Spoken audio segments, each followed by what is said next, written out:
Right, so on Friday, Watcher, assistant game director at Blizzard on World of Warcraft, gave a developer live Q&A on Twitch. The developers have been doing this for quite a while now, and they in the build up to Legion, and it sort of made sense. But they've said they'd like to continue it, and obviously this is the first of those because they've been doing a lot of stuff in at games conventions recently, but now they're sort of back at Blizzard HQ and they're starting to do their own stuff again. So what I thought I'd do is to go over some of the what I think are the pertinent points that were raised and then add my own thoughts onto them as a player of World of Warcraft.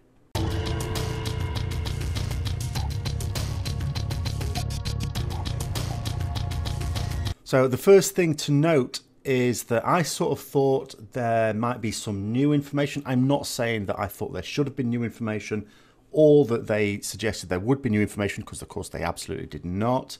It's just that they seem to, over the games conventions, be portioning out a little bit of extra information about what's coming up in Legion. And I thought, you know, this might be another one. But it's not. It was actually just a straightforward Q&A, which is exactly what it was billed as.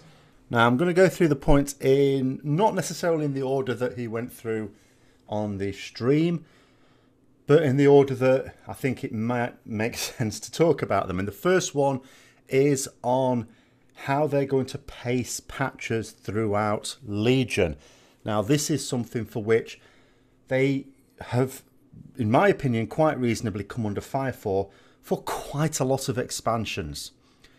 Pacing was never considered an issue, obviously, in vanilla.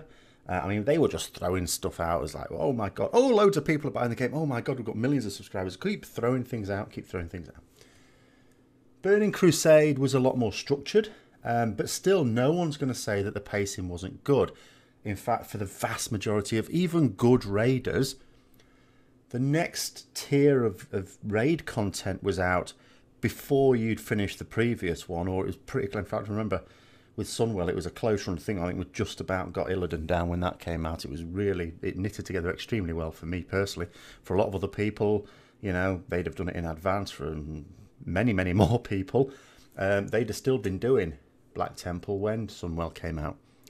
So there was no issue there. Wrath, I mean, I played the first tier. I didn't play any others. I mean, from my point of view, I've said this before. It took me a certain amount of time to get to level 80 in Wrath. And then a few days later, I'd cleared everything because it was just a walkover. It was pathetic. So I stopped playing the game for a bit. And then Ulduar came out with its hard modes and a raid instance that a lot of people, you know, say was their favourite ever and all the rest of it. But it's certainly whether it was your favourite. A very good raid instance. I can see that now. Obviously, I didn't progress through it, but I could see that, yes, a lot of people, I would have really liked it. I think I would have liked it. Apart from the first one, I'm not into vehicle fights. But towards the end, I gather people had an issue with pacing. Now, I look at the dates, and I can only look at the dates at the end of Wrath and try and imagine it. I wasn't really there for it. And I looked at it, I thought, well, there might be some people who felt that Crown Citadel was out for too long. But I think for probably a lot of people, it wasn't that bad.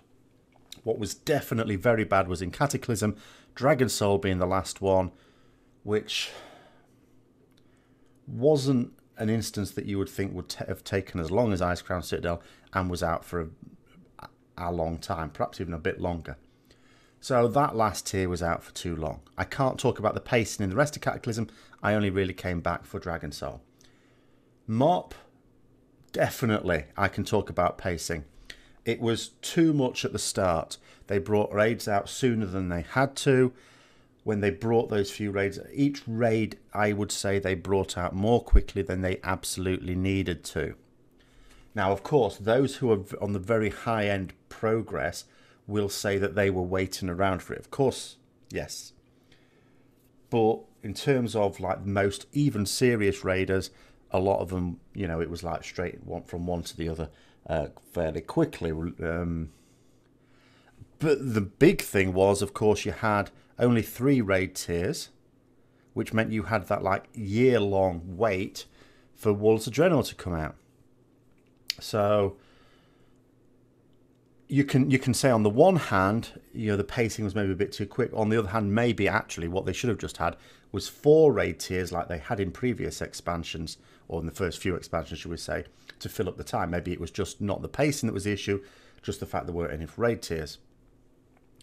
Then Warlords of Draenor, I mean, of course we know Warlords of Draenor was a disaster. They actually basically acknowledged that they abandoned it.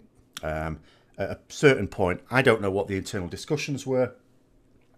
At a certain point, they realised either they couldn't make good on what they intended, or that what they intended they'd misjudged it badly, and they thought people would be more positive about it. I don't know which of those it was. I wouldn't expect them to say. But whatever it was, they basically abandoned it and thought, like, do you know what? No matter what we do to Warlords of Draenor, we're not going to be able to save this. We need to make sure that Legion absolutely makes people forgive us for it, I think. So that's what they've done. So they've said that the pacing will be a little bit better. Now, my personal opinion is at the start of it, I'm looking at it, I thought we could have done with 4 weeks. And I don't just mean me personally. Obviously, it would help me personally out. But I think a lot of people, when I look at a lot of comments on forums and people who are raiders, who are actually going to be doing progress raiding when they start, and they're further behind than I am with 1 character, and I'm doing 2. And I'm thinking to myself, okay, so it's not just me having to fit it around work. A lot of people are having to fit it around other things as well. There's a lot of people not going to be as ready as I am for when the raids open. Surely we could have had another week. Of course, the ones who sort of know life at the beginning of it are going to have loads and loads of time. But then, you know, there's plenty for those to do as well. They've got outs to be getting up.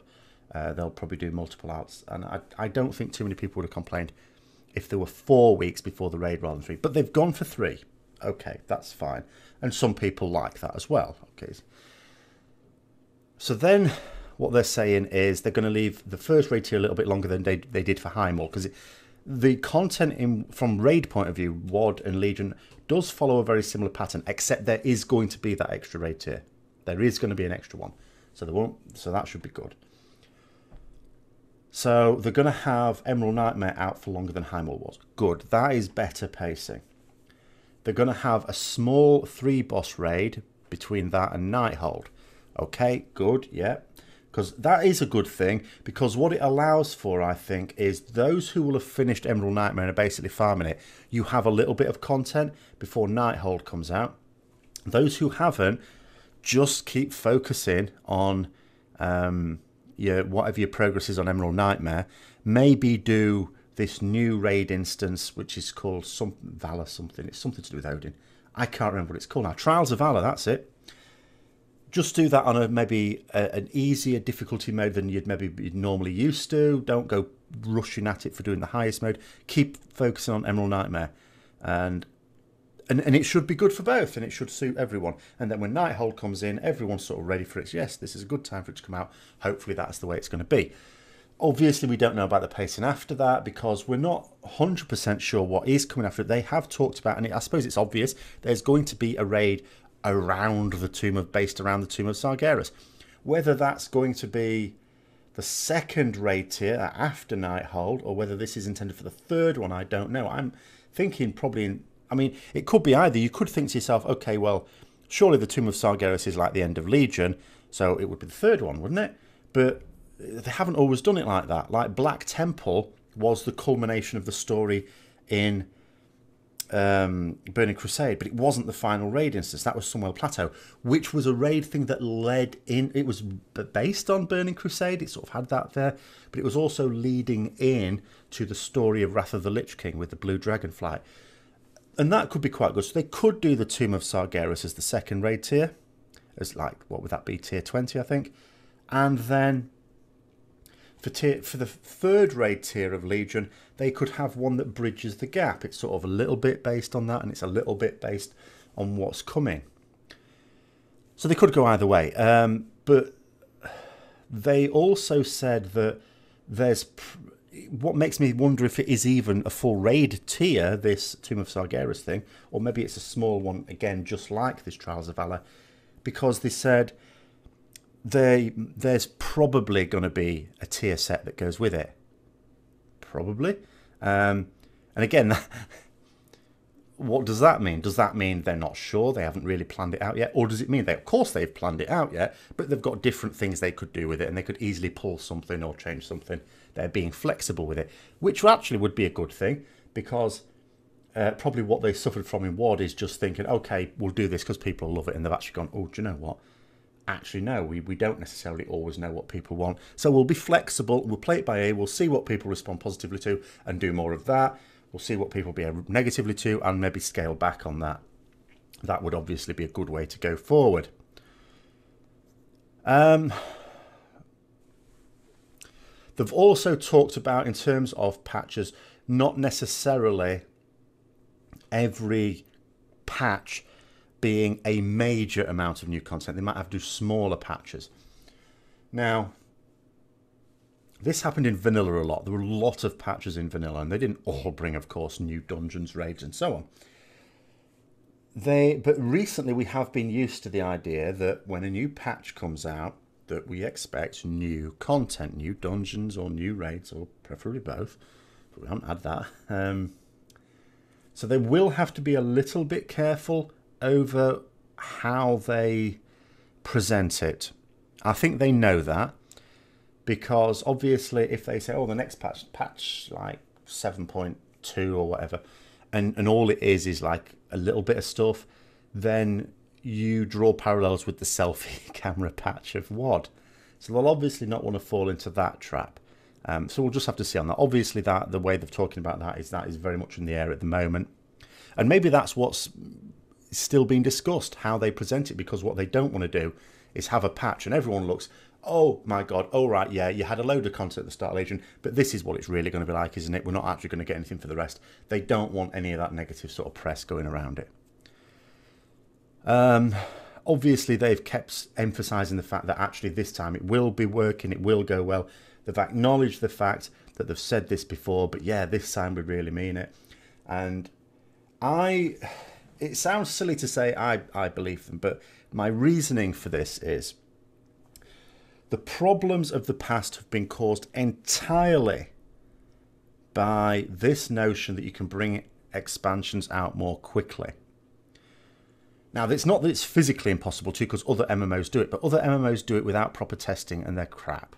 Okay, the quality of Blizzard stuff, no matter what you say, is actually very good. Compared to most, even popular MMOs. I'm not saying all, some people might still prefer other MMOs. I'm not going to get into all that. But nonetheless, the quality is always good. I think we can agree on that. Now, in order to do that, that's a rigorous period of testing, which means you can't be bringing it out every year. And it was entirely, and it wasn't the development team that thought, do you know what we want to do is yearly expansions. We'd love to do that. Of course they wouldn't love to do that. Pain in the ass. This ultimately will have been a decision that was a nod to shareholders, okay, keeping shareholders happy. They've now gone the other way. They've now said, you know what? No, we make a lot of money anyway. If you're a shareholder with Blizzard, you're on for a good time.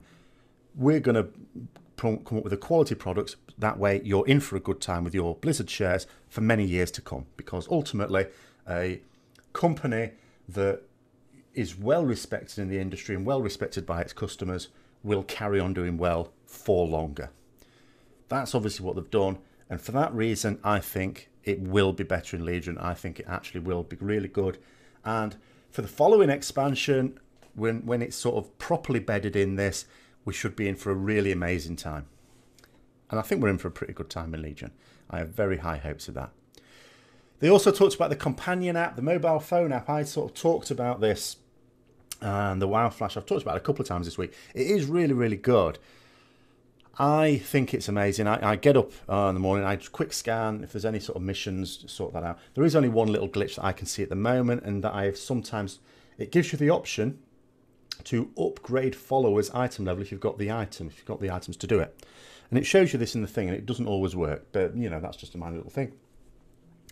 But in terms of everything else, it works really well. You can send people off on missions, you can complete missions, you can put orders in for your various little, I don't know what to call them, knights and squires or paladins, but whatever they happen to be called for you, the extra little NPCs that don't really have names that can go along on the missions as well. You can order more of those and collect those in. You can have a look what's on the old world quests for you. If it's just before work, you know, the last few minutes, and you maybe you car share and you're waiting for whoever else it is, and you're just having a little scan, or if it's at lunchtime, think to yourself, what am I going to do when I get home? Well, I think I'll do those ones and those ones. So Really, really good. They have said, because of course there's already an app, there's the WoW Armory app, and they've said it might make sense, or it probably would make sense to combine the two together. So they've talked about doing that, so you've just got one app for all your World of Warcraft needs. But that's sort of for the future, I think. They have also reiterated the fact that they don't want you, because it sounds convenient, doesn't it? Because you can actually be playing the game thinking, oh, you want to go back to your order hall to finish this quest. Well, actually, it'd just be easy to do it on the phone app because I don't have to go Hearthstone in anywhere. I can carry on here. Obviously, you can't do that because if you do that, it logs you out of the game. But some people might think, well, I'll just exit the game, go onto the phone app where it's quicker to do all this stuff. They said they don't really want you doing that. It's supposedly designed so that it's still more convenient to do it in-game. I'm not convinced it is, I have to say. I think it's for some people. I suppose it depends how accessible your order hall is. For some people, I think it is definitely more convenient to actually just log out and do it on your phone app. But I don't think that's a bad thing. I don't see that as a bad thing at all. In terms of other things, obviously they've talked a lot about how Legion has gone so far. We were a couple of weeks into it nearly. You know, how's it gone so far? I think it's gone pretty well, but obviously it is worth going through all the different bits. I will myself do my review probably towards the end of the month on how everything has gone, rather than doing it this early on. But they've talked about it, so I'll throw a few things in as well. So they've talked about dungeons. Obviously there was a time when it was perfectly efficient to level up just doing dungeons. You can understand why they don't want you to do that, because you're missing out on the story in the zones, and they put a lot of effort into doing that, and it always, in every expansion, it has set the scene for what's to come.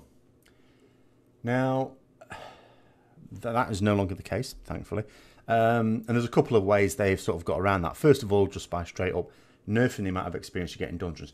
It is worth doing the dungeons if you have the quest, and they notice this. There's a lot of experience to be had from doing the dungeons while leveling if you have the quest that goes alongside it. And that is perfectly true. And the other thing, of course, they've done around it is if you just tried leveling dungeons, it would be slower, so it's not efficient. But even if it were, you're shooting yourself in the foot later on because you can't access world quests until you've got all those factions up to friendly. And in fact, I mean, this is what still baffles me, actually, because, you know, before Legion came out, of course, I'd done a certain amount of practice on Alpha and Beta, and there kept being people saying they've done all the quests in every zone and they're still not 110. And at first I was thinking, well, maybe it's just because you haven't done the dungeons, and they hadn't done the dungeons. You know, I thought, well, that's a lot of experience. But I mean, I've leveled up on 2 characters now. On my Demon Hunter, I think I only did a couple of the dungeons while I was leveling. And I still have loads of quests left everywhere in every zone. There were some quests that I sort of wanted to do and couldn't, just because the experience was going up too quickly. Now, sure, on my second character I had a bit of rested bonus, but not loads. I just started it a couple of days later. But on my main character, where again I couldn't even finish the Sylvanas storyline in Stormheim. But I did again do all the dungeons with that one, with the quests. So that may be sort of accounted for that. But even so, yeah, it's I think there's a lot of experience there. You can sometimes think, well, maybe there's not that much if you do Val'sharah first, because it's such a short one. But I think in the other ones there's loads. So that one gets me a little bit. I don't understand that one. It's really weird.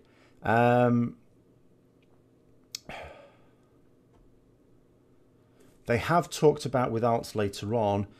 They always do this anyway, so it's just in response to a question, really. This with alts, if they feel that it's taking longer than people would like to level them up later on. Obviously, once you're onto your 3rd, 4th, and later alts, you've done the story. You don't need to do it again on those characters. You just want to get to level 110 at the end of the day.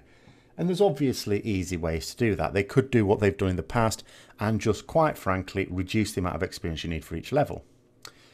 They could...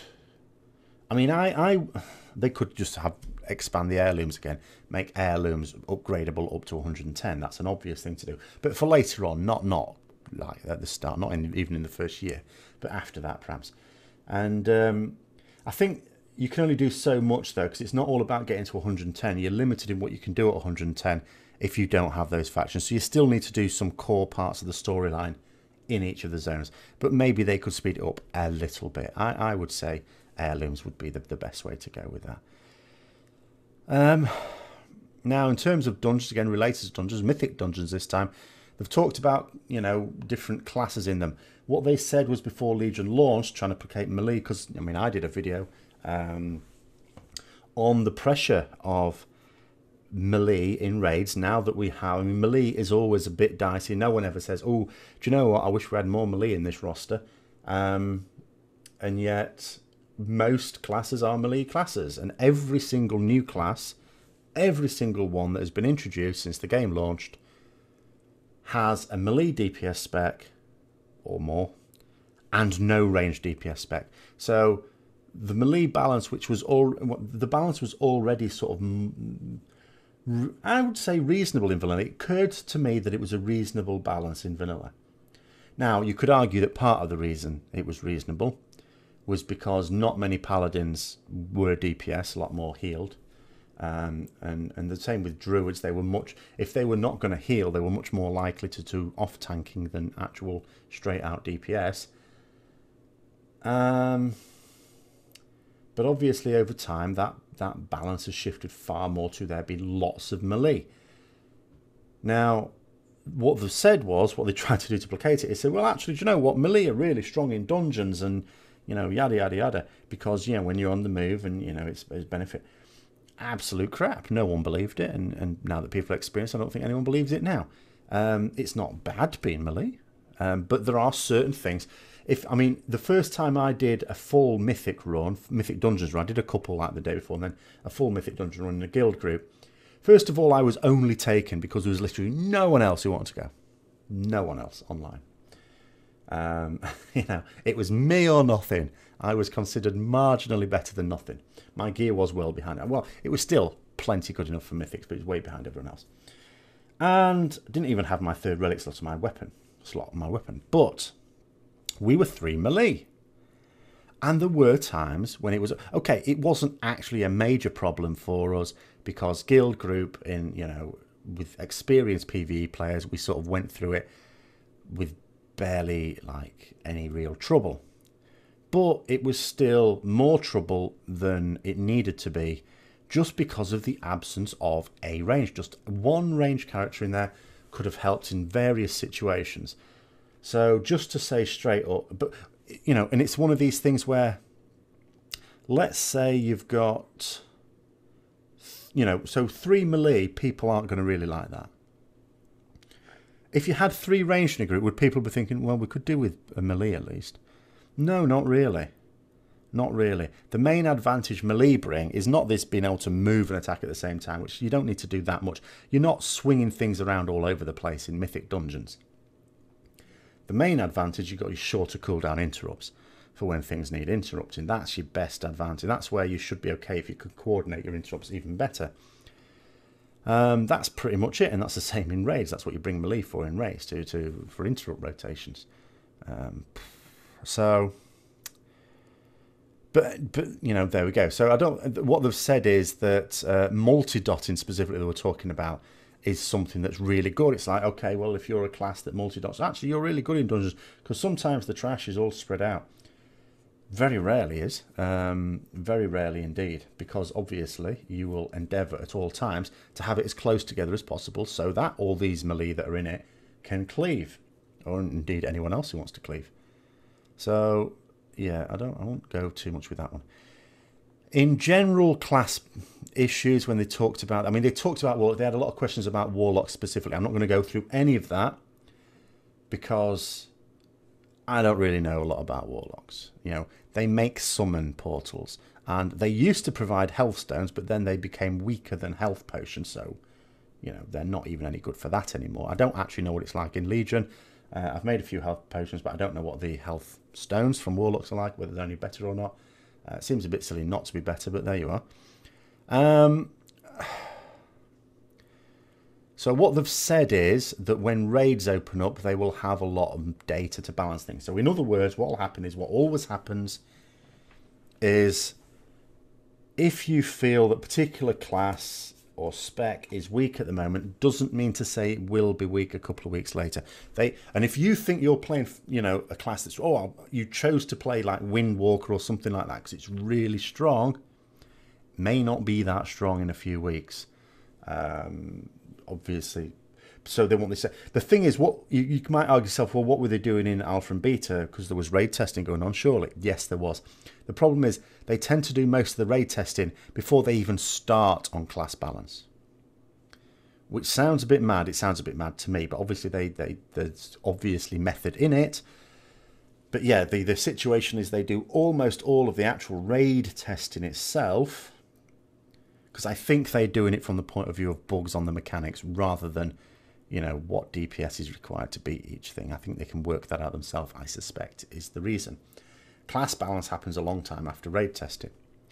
So they actually don't really have much data on class balance at all, and they won't do until we all start doing raids in a couple of weeks' time.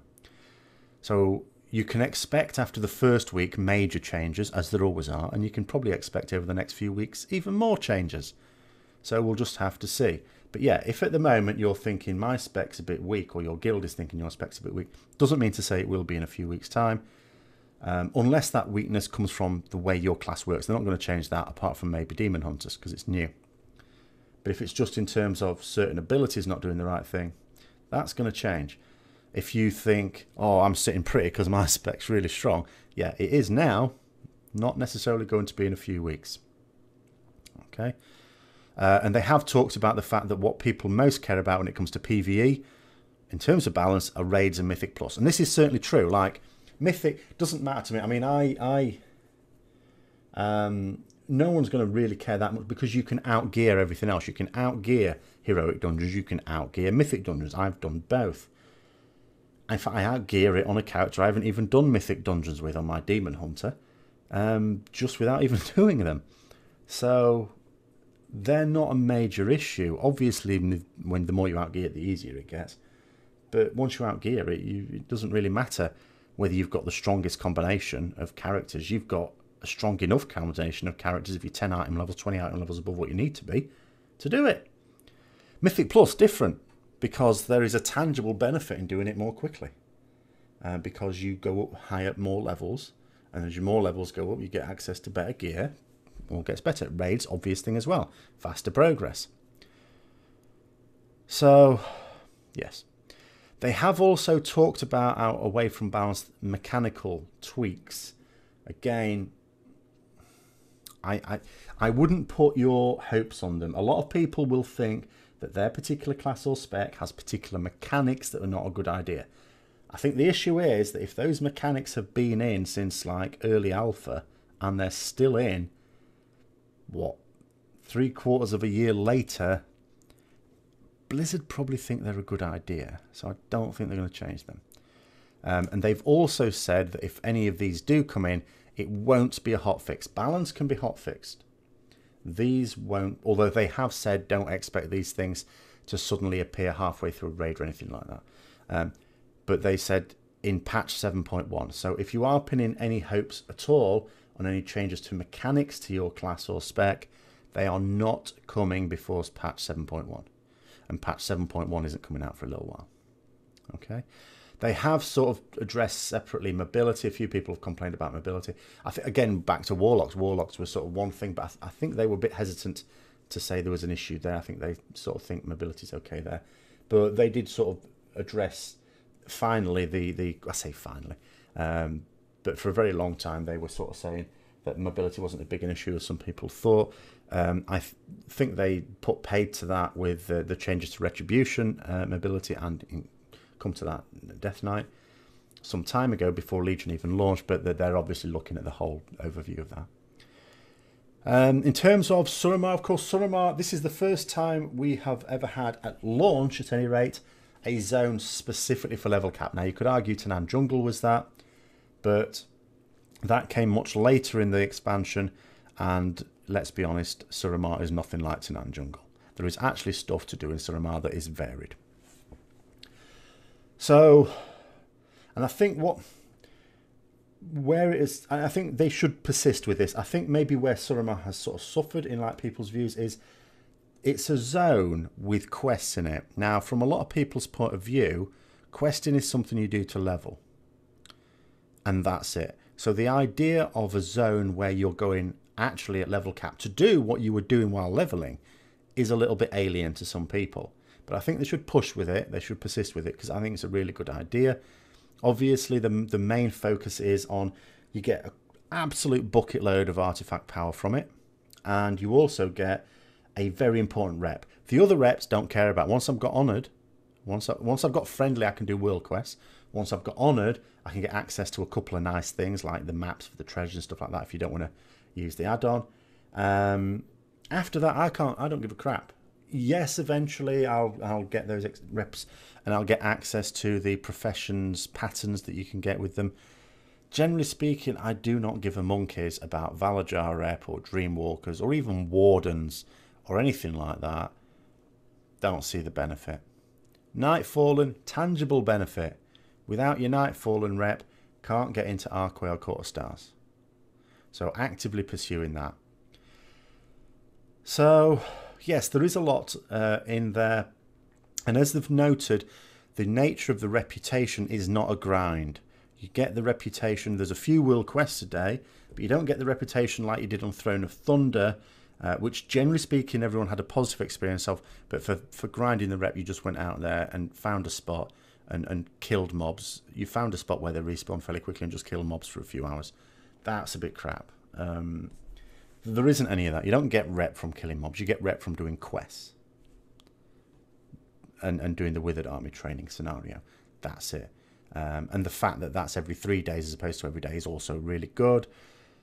And it allows them to tell this storyline because that's the benefit of questing. It's telling a story. We're playing a role-playing game.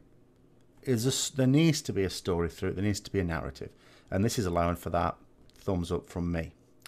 So in terms of reputations, they seem quite happy at the moment. I'm quite happy with it, I think. They're pretty good about that. Just coming back to Suramar really quickly, I'd almost forgotten. They did sort of talk about alts. Obviously, it's a bit of an issue. Like I need to try and push Archway and Court of Stars on my main character, but I'm also thinking to myself, I've hardly done any of Suramar on my Demon Hunter, and it's just, oh my god, it's like, what do I do? And probably I'm just going to have to leave it on my Demon Hunter largely, and just make sure I get it on my Paladin, for which I need it for when Mythic Plus is ready. Be nice to do it a bit earlier because there's good trinkets in there. You might get lucky. My trinkets at the moment are dog shit. But what they've said in general is that for alts, maybe they do something to make it a little bit easier to access it later on. They sort of think it's okay to expect on your main character, obviously, to do all that stuff, and maybe on another alt.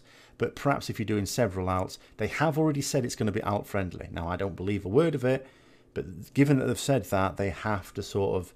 They certainly can't let you do the full Suramar quest lines on every single character just to get access to a couple of dungeons.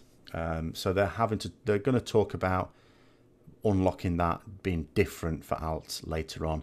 But they've said at the moment they're okay with it. But, you know, at the moment, it's only a couple of weeks. Most people don't even have alts at 120.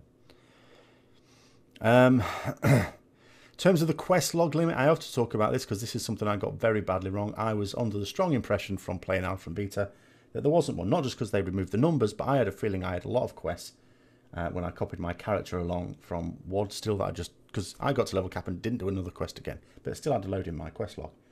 And I felt that I went above it. But obviously not, because there is a limit. They just don't say what it is, which seems strange. But yeah, I got that one wrong. That's me. Sorry. But... They've talked about the idea that if they raise it, then it becomes harder to keep track of everything. But at the same time, there are a lot of quests. And because, like, in previous expansions, when you leveled... in most cases, there was no point in going back and doing those quests. Now there is, because, remember, everything scales, and some of the rewards they eventually lead to might well be useful. But for whatever reason... you're going to keep them. So what they've said is maybe certain types of quest lines don't count. So rather than raise the limit, maybe they say certain quest lines don't count on your quest log or towards your quest limit. So it'll have to be there somewhere so you can follow it, but maybe it doesn't count towards the limit. That you know, that's got potential there. In terms of cross-realming and things like that, they've said obviously the launch went a lot more smoothly, and it did. The launch, I mean, I said at the time, was there were server issues later on, but I don't think that was from Blizzard's side. The launch was the smoothest there has ever been from my point of view. Different people, obviously, on different realms always have a slightly different experience. Some realms suffer more than others. And I've been on a number of realms. In fact, I'm trying to think if I've ever been on the same realm twice for an expansion launch. I think I have. But I've been on a number of different ones. Laughing Skull this time round. It was Sylvanas last time. Where was I from up? Asjolnir. I was at Asjolnir for most of them, if truth be told, before that. But I'm on a few different ones. And this experience is by far the best. By far. Now, what they've said is part of, entirely part of that down was controlling the number of people there. Now, they did talk about PvP realms. Now, this is something I sort of feel strongly about, and I always get barracked really badly about this, but to hell with it, I'm going to do it anyway. People are going to moan about me about something I've said on this. It might as well be this. So what they've said was that if you're on a PvP server, a lot of the time it's basically like you weren't, because there was so few people around. Well, that's no bad thing for me, because I don't like... Well, this concept of world PvP, I think, is completely wrong the way it's in World of Warcraft. I'm not at all in favour of non-consensual PvP. And some people's attitude to that is that's okay, fine. So why are you on a PvP realm? Well, the reason I'm on a PvP realm is because what I like to do is raid, and raid guilds are on PvP realms. Now, last time I said to someone this, oh, well, I'm on a PvE realm and it's got really good, guilds on that. It's like, no, it's got 4 or 5 guilds on it, none of which have ever been asking for the class that I play when I've been looking for a guild. So in actual fact, if you go on WoW Progress, you put in... It's different, obviously, if you were playing a class that is massively in demand, obviously you get far more choice. I play Retribution Paladin. Choice, bit thin on the ground. So, at the start of WoD or just getting ready for WoD, I basically had to go for a PvP server because I was scratching around, and that's basically where I just gave in and went for that. So I don't like people ganking when I'm trying to do PvE. I'm not opposed to PvP. There have been MMOs where I've loved the PvP. And on those MMOs, there is world PvP, but it is separate. There's areas for PvP and there's areas for PvE. So that way, if you're in a PvP area, and I'm not talking about a little Wintergrasp or Ashran shitty little area like that. I mean, I'm huge, proper, custom designed, lots of things to do specifically for PvP. That's what should be in the game, but it's not, and it never will be. Then it's fine. If you get caught out there and you get mugged there, well, you were there for PvP. That is absolutely fine. But when you're just doing your PvE, you don't really need people ganking you. And it's particularly problematic in Legion because all the zones scale. So there's actually, whereas before you might have had someone ganking you, like you might be 8 levels below them, they're ganking you because they think they're clever doing so. They're demonstrating their awesome skill by being so many levels above you and killing you. They went there specifically with that purpose. Not that many people are that sad. Not that many people are that pathetic that they need to do that. Whereas now, there could actually be a good reason for them doing that. So they could actually be there and then just think, no, I'm just going to kill this person here. That'd be fun. So, yeah. Now, they have said they're going to look at bodyguards. Some people's bodyguards seem a bit strong for PvP because obviously they're with you out in the world. So they're going to have a look at maybe nerfing some of those. In terms of the auction house, a couple more things I just want to go through here. Auction house, I'm loving what they've said about the auction house. I seem to have a problem at the moment. I use the Auctionator add-on. It's a really good add-on. But I am having a bit of an issue with it in that it is really slow for me. I don't think other people have said the same thing. I don't know what it is. I've been using it for a couple of expansions now. It's been absolutely fine. The idea is, like, if I want a load of Leystone ore, and I do, because, it works out a little bit cheaper for me to craft Leystone armor as a blacksmith and then nuke it in the Obliterum Forge as a way of getting Obliterum than it is just to buy Obliterum. It's not a massive saving, but it's a bit of a saving. But getting the Leystone ore, like, for a start, what is it about people putting 199 on 199 stacks of 1? Why not just put 1 stack of, or 3 stacks of 50 and then a 49 or something? Just be sensible, will you? I don't actually know what they aim to gain from that. But there's a couple of things. But anyway, so with Auctionator, what's happening is I'm seeing the thing. It's taking a certain amount of time to scan through them. Okay, fine. Then when I click on them to buy them, I usually can click on them really, really quickly. it's taken a long time to process the information. So it's taken me a long time to get this stuff, which is not helped by the fact people keep putting on stacks of 1. Now, both of these things could change with what they say may be coming in patch 7.1. It sounds to me like they're not sure they can get it out for then, but it will be coming at some point. And they're talking about basically mirroring what Auctionator does, in that being able to sort not just by the overall price, because this is why people put them on stacks of 1, because it'll show up first. They could actually be expensive. They could be the most expensive of whatever it is on there, but it'll come up first because most sensible people put them on stacks of 10. So the overall price is higher, even though the price per unit is less. So they're going to allow you to filter by cost per unit. Perfect.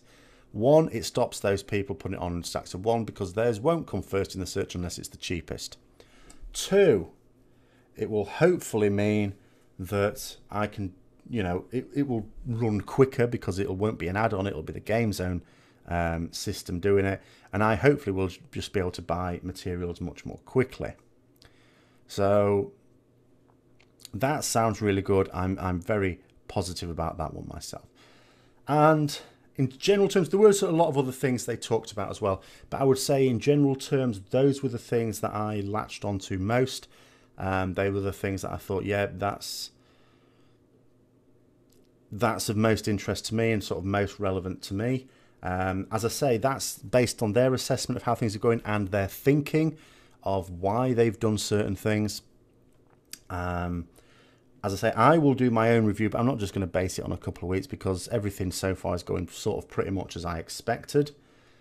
At this point, obviously, I've done it in alpha and beta, so it's not all that new to me. I'm going to wait till at least we've done the normal heroic raids. Although I suspect we're just going to do heroic raids rather than normal, but I'm not sure because we need to do some Mythic Plus dungeons. But at the end of the month, when we're sort of getting ready for the actual Mythic raids themselves, it'll be a nice time for me to sort of evaluate it from a raider's point of view, of course, and I'll give my own review on that. But so I hope you found this interesting. If you did, as always, don't forget to like, comment, subscribe and share. And until next time, I'll see you later.